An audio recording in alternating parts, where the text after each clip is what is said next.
Okay, I don't usually do tool reviews, but I thought this is something that all you stovies and green energy guys should be aware of this tool because it's been so helpful for me.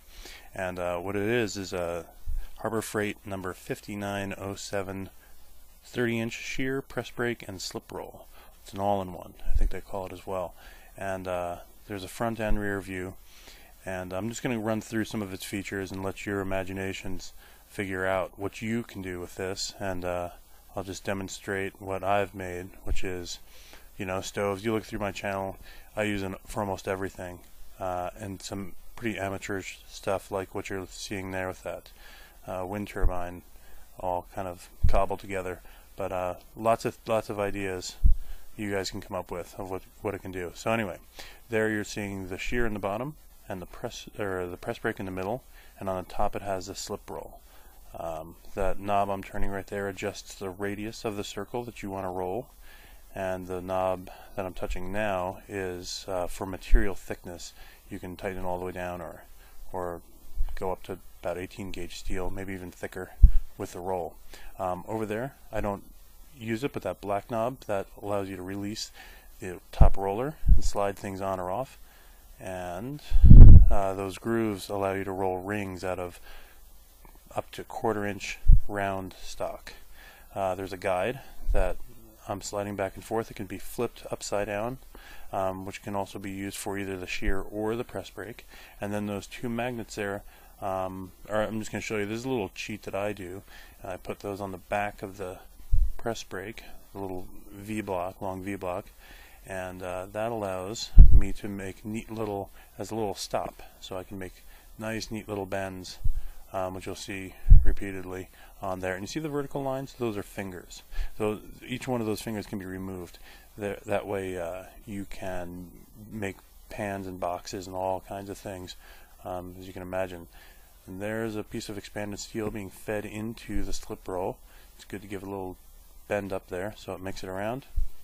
And then again, you can adjust that to any radius that you'd like, and you can even offset one end of it and make a cone or a funnel or things like this, so that lots of possibilities there.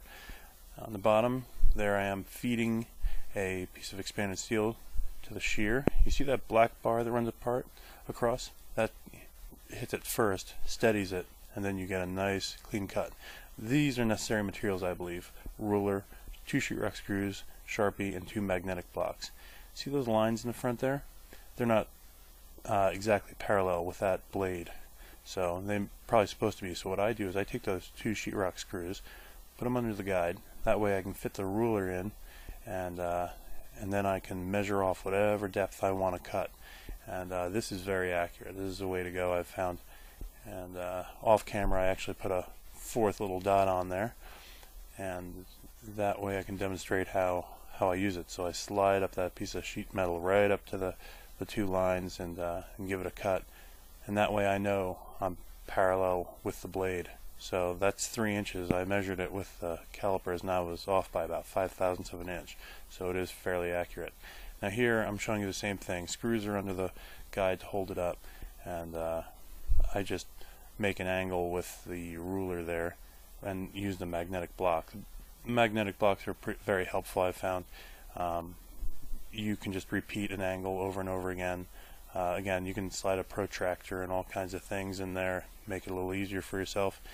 There's a piece of sheet metal just to demonstrate, and once again I do another demonstration where I just get a piece that I know is square, and then I slide that magnetic block up against it, and that way you have a guide to repeatedly go in there,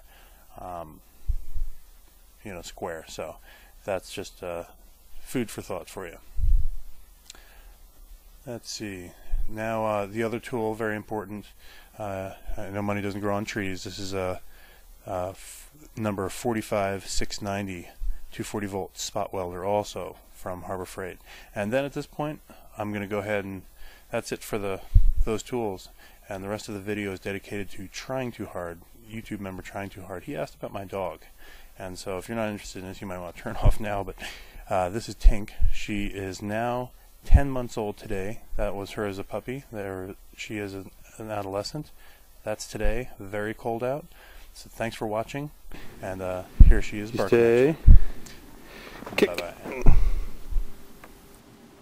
Good girl. You stay. Kick.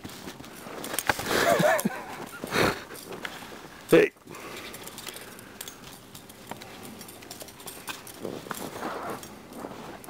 Hey. Let me see your face.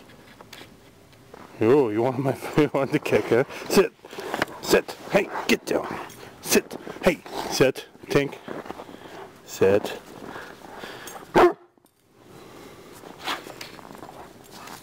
Sit. Stay.